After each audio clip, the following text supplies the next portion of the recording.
সকলকে স্বাগত জানাই। আরও একবার দুটো নতুন ভৌতিক ঘটনা নিয়ে আপনাদের সামনে হাজির হয়েছি। সত্যি ভৌতিক আড্ডার কাজ নানা মানুষের জীবনে ঘটে যাওয়া সত্যি ভৌতিক ঘটনাগুলিকে তুলে ধরা। ঘটনা যে বিশ্বাস করতেই হবে এমন নয়, ঘটনাগুলিকে বিনোদন হিসেবে নিলেই হবে বুদ্ধিমানের কাজ। আজ আমি আপনাদের শোনাবো আরও দুটো ঘটনা, যে ঘটনাগুলো শুনলে আপনাদের নিশ্চয়ই খুবই ভালো লাগবে। তো চলুন বেশি কথা না বাড়িয়ে ঘটনায় প্রবেশ করা যাক।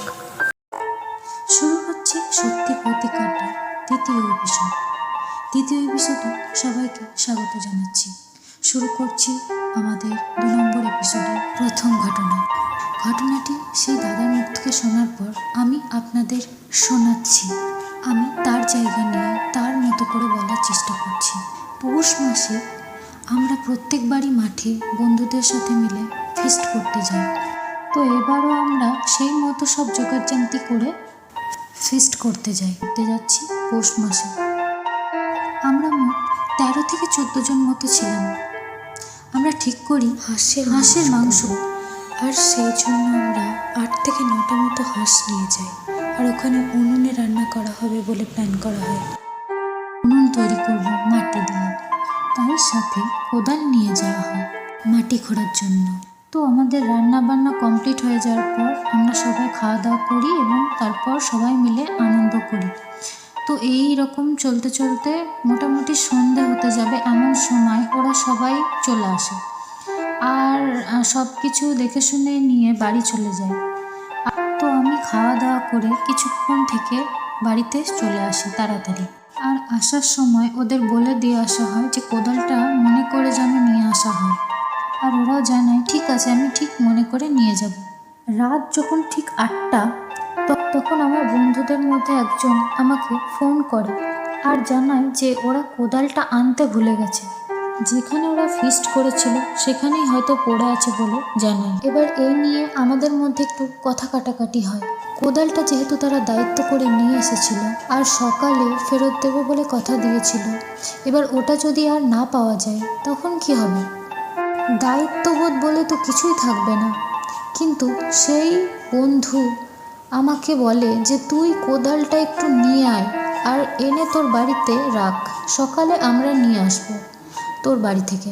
তখন আমি বললাম তুইও তাহলে আয় আমার সাথে, দুজনে একসাথে গিয়ে নিয়ে আসবো।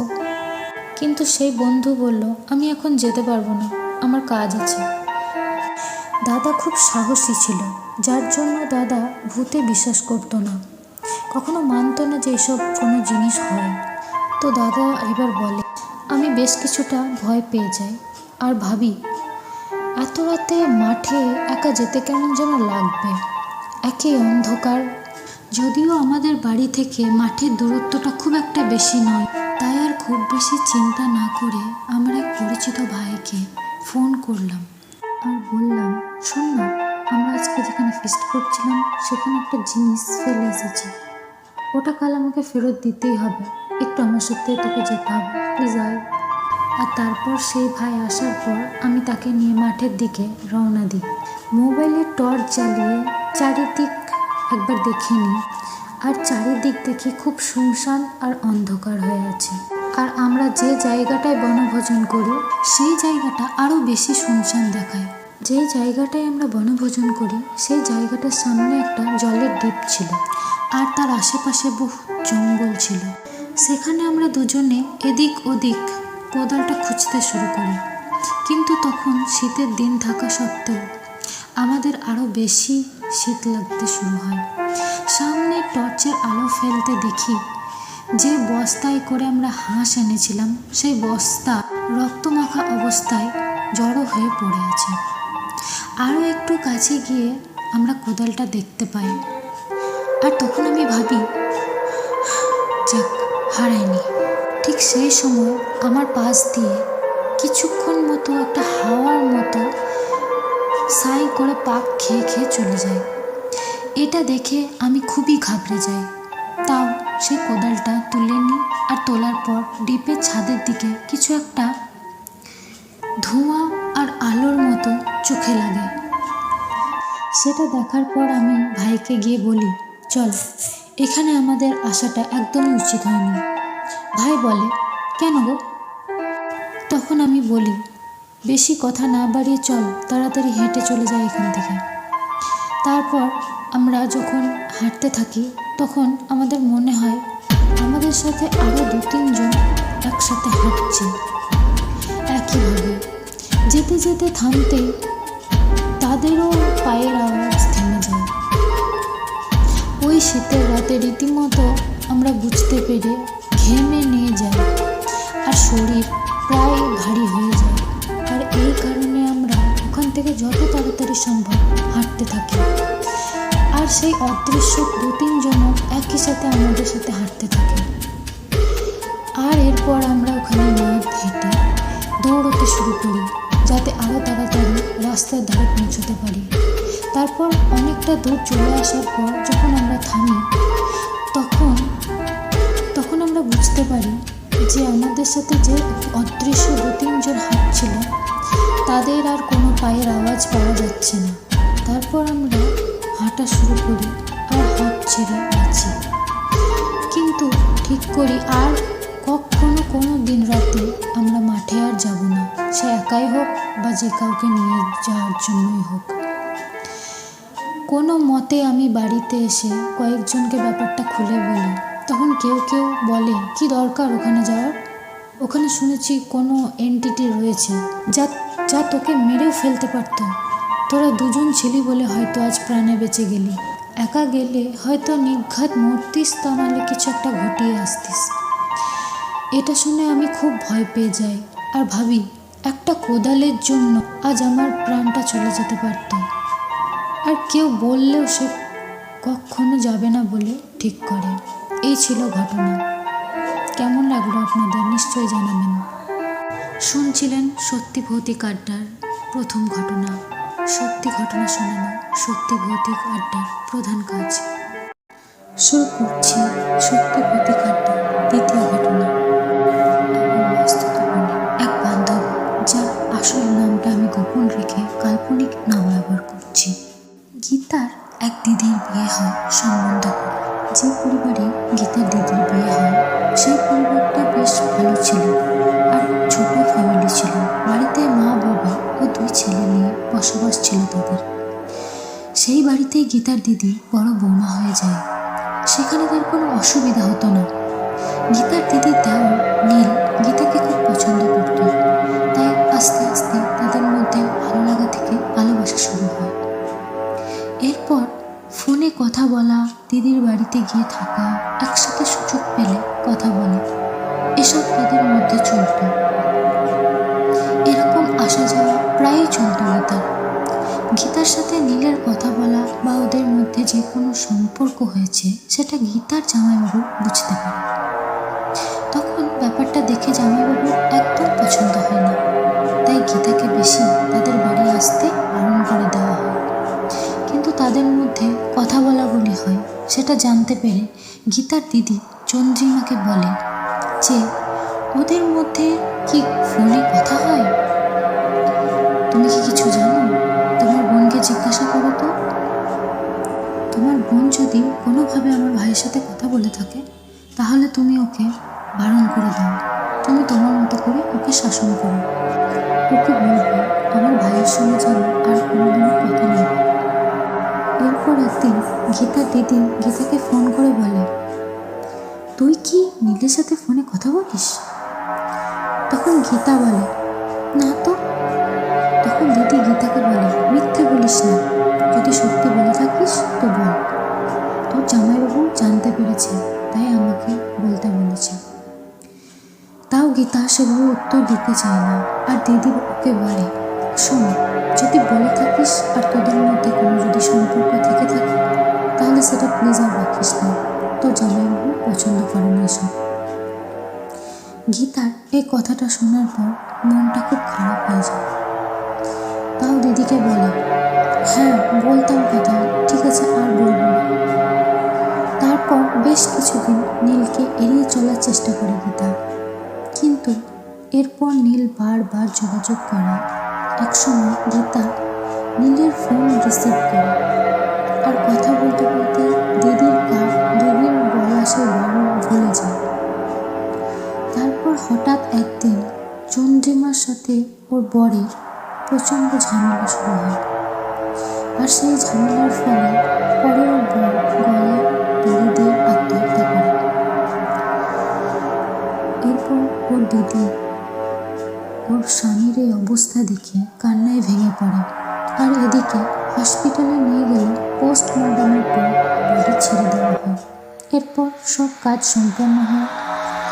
গীতা দিদিকে ওর শাশুড়ি ক্রমাগত দোষারোপ করতে থাকে, বলে নিশ্চয়ই তুমি এমন কিছু আমার ছেলেকে বলেছিল যার জন্য আমার ছেলে তোমার সাথে ঝামেলার পর এরকম ডিসিশন নিতে বাধ্য হয়েছে, অকালে প্রাণ দিতে হলো।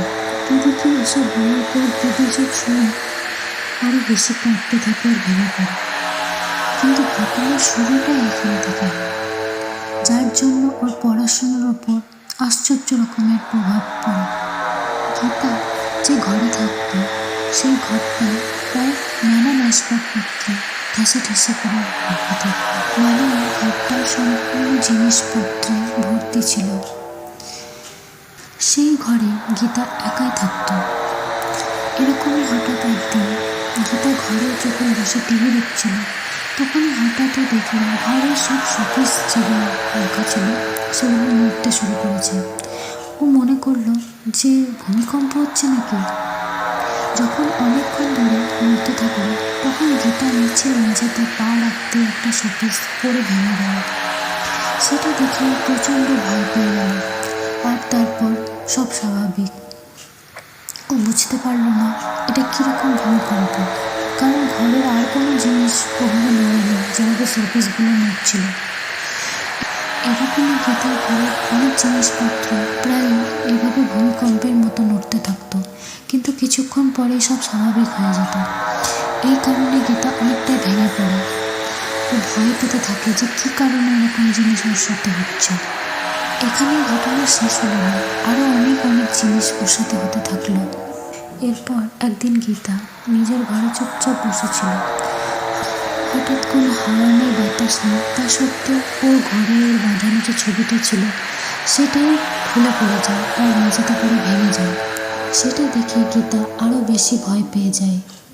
তারপরের দিনে গীতা রাত্রিবেলায় যখন খাবার খেয়ে হাত ধুতে যায়, তখন ওর সাথে আরও এক ভয়ঙ্কর ঘটনা ঘটে। সে যখন খাবারের থালাটা নিয়ে মেঝেতে রেখে হাতটা ধুতে যায় কলে, তখন হঠাৎ ওর কলে হাত ধোয়ার পরে কিন্তু কি আশ্চর্যের কথা, ওখানে কোনো খোঁচা না থাকা সত্ত্বেও ওর নাইটিটা দুহাতখানাভাবে ছিঁড়ে যায়। আর এরপর গীতা ওখানেই অজ্ঞান হয়ে যায়। এরপর তাকে ঘরে নিয়ে গিয়ে শোয়ানো হয় আর জলের ঝাপটা দিয়ে জ্ঞান ফেরানো হয়। পরে আস্তে আস্তে কিছুটা স্টেবল হয়, কিন্তু ও একটু কিছুতেই ভয় পেতে শুরু করে এরপর থেকে। এরপর ও একদিন গীতা নিজের ঘরে বসে একা পড়াশোনা করছিল, কিন্তু হঠাৎ কারোর গলার শব্দ পায় ওর পাশ থেকে। আর সেই আওয়াজ শুনে গীতার শরীর প্রায় ভারী হয়ে যায়। গীতার মা সেদিন বাড়িতে ছিল না, পাশের বাড়ি গেছিল।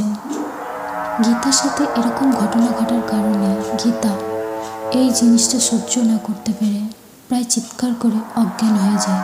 কিছুক্ষণ পর গীতার মা যখন বাড়ি ফিরে আসে, তখন ও গীতাকে এই অবস্থায় দেখে ডাক্তারের কাছে নিয়ে যায়। গীতার ডাক্তার জানায় ও কোনো কারণে শকড হয়ে এরকম হয়েছে, ওকে একা রাখবেন না প্লিজ, ও একা থাকলে ডিপ্রেশনে চলে যেতে পারে। এরপর ওর সাথে এরকম ঘটনা নানান ঘটার কারণে ও প্রায় ডিপ্রেসড হয়ে যায়। সারাদিন চিন্তা করতো আর যে কোনো কিছুতেই ভয় পেতে থাকতো, কাঁপতে থাকতো। গীতার ফ্যামিলি ওর এরকম অবস্থা দেখে ওরা ঠিক করে যে ওদের মেয়েকে এক সাইকিয়াট্রিস্টের কাছে নিয়ে যাওয়া হবে। সেই মতো গীতাকে সাইকিয়াট্রিস্ট ডক্টর দেখানো হয়। তিনি গীতাকে অনেক ওষুধপত্র দেয়।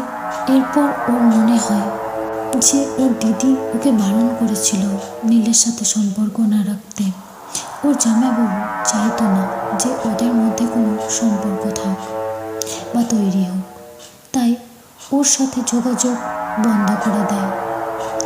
আর সেই থেকে গীতাদের ফ্যামিলি থেকে সেই জামাইবাবুর বাড়ি যাওয়া ওরা বন্ধ করে দেয়। তারপর আর কখনো এরকম অলৌকিক কোনো ঘটনা আর গীতার সাথে ঘটে না বলে জানা যায়। আর গীতা বেশ সময় লাগলেও ধীরে ধীরে সুস্থ হয়, স্বাভাবিক জীবনে ফিরে আসে। কিন্তু তার পড়াশোনার উপরে সবচেয়ে খারাপ প্রভাবটা পড়ে।